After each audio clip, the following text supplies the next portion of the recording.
Dress code कैसे जाना है, शिक्षक शिक्षिका में क्या होना चाहिए, वो सब पूरा पालन कीजिएगा।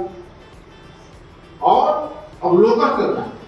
होता क्या है कि बहुत सारे स्कूल में जैसे टीचर नहीं आए, तो जाएंगे तो इनको समझेगा क्या क्या है फ्री के, अपना रूम में बैठे रह जाओ, क्लास ले लो, नहीं क्लास नहीं लेना है।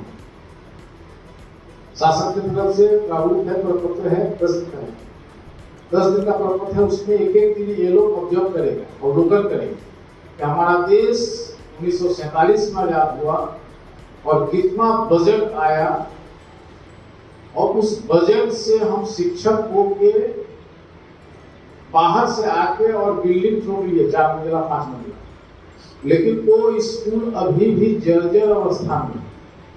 ऐसा क्यों है? इसका अवलोकन करें। क्या करना है? अवलोकन का 2 परिणाम होता है, फिर हम उसी में लग जाएंगे। ये लोग भी शिक्षक बनेगी तो वैसे ही करेंगे पूरा बजट। आपके स्कूल में जो भी कार्यक्रम होंगे उनको इनसे क्या करना है, परिचय देना है। शाला में शिक्षक तथा प्रधान पाठक प्राचार्यों की भूमिका के बारे में बातचीत करना है। शाला के विभिन्न अभिलेखों जैसे रजिस्टर की सर बात कर रहे थे, उनसे इनको अवगत कराना है। एक्चुअली में इनको ये जानना है और समझना है कि रजिस्टर कैसे मेंटेन किया जाता है और उसका प्रारूप क्या होता है।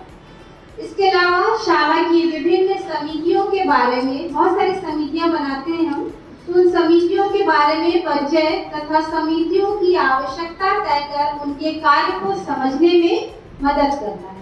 शाला के बच्चों मतलब प्रत्येक छात्र छात्रा का व्यक्तिगत परिचय उनकी विशेषताओं के सहित कराना।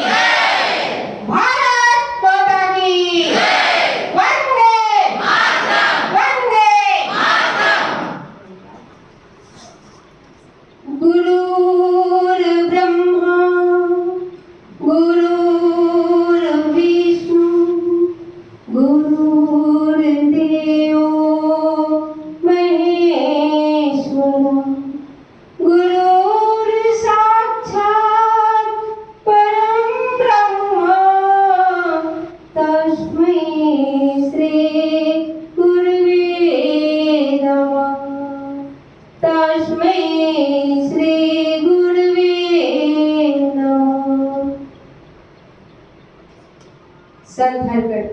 संत हरकेवल महाविद्यालय के संस्थापक प्राचार्य जी, उनको मैं बहुत धन्यवाद देती हूँ कि उन्होंने हमें यहाँ पे आमंत्रित किया और कुछ बातें, कुछ विचार साझा करने के लिए मौका दिया।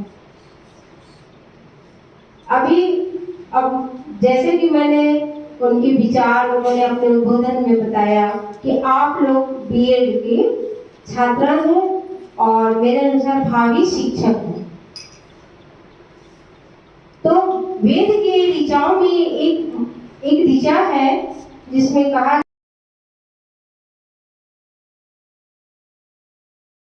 है वहाँ मतलब अवलोकन से मतलब हमारे विद्यालय आपको अवलोकन करना है ना, है ना। तो अवलोकन केवल हमारी ही नहीं आप करेंगे, आप हमारे विद्यालय आएंगे, विद्यालय का करेंगे, हमारे बच्चों का करेंगे, हम कैसे उठते हैं, बैठते हैं, क्या करते हैं, क्या दिनचर्या है, वहाँ की एक एक एक्टिविटी को आप लोग देखेंगे, है ना। तो इसलिए ही ये 2 लाइन में केवल गाई थी। ये खुद मैं अपने से ही ऐसे यादी बना के मुबारक मुबारक मुबारक तुम्हारी, मुबारक हो तुमको अवलोकन हमारी। और मैं यहाँ एमएस रामपुर में थी, तो यहाँ तो बच्चे बहुत ज़्यादा थे और हमेशा आप लोग आते थे जो ये परीक्षार्थी थे। यहाँ के टीचर्स के बारे में बताया। मैं जिस विद्यालय से आई हूँ वहाँ का जो वातावरण है, वहाँ पर सबसे मुख्य जो चीज़ है वो है अनुशासन। अनुशासन को वहाँ पर प्राथमिकता दी जाती है।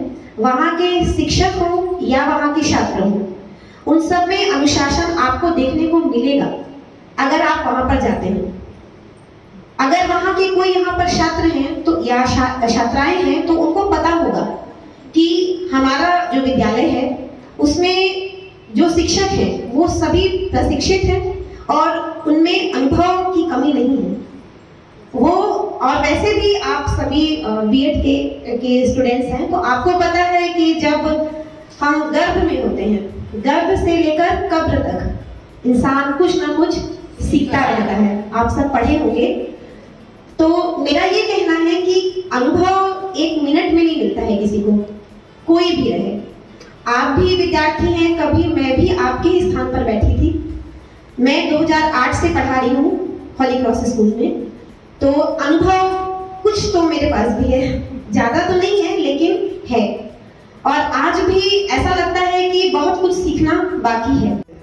व्याख्याता का काम कर रहा हूँ। इससे पहले मैं जसपुर में था, दुलदुला ब्लॉक ग्राम करडेगा में।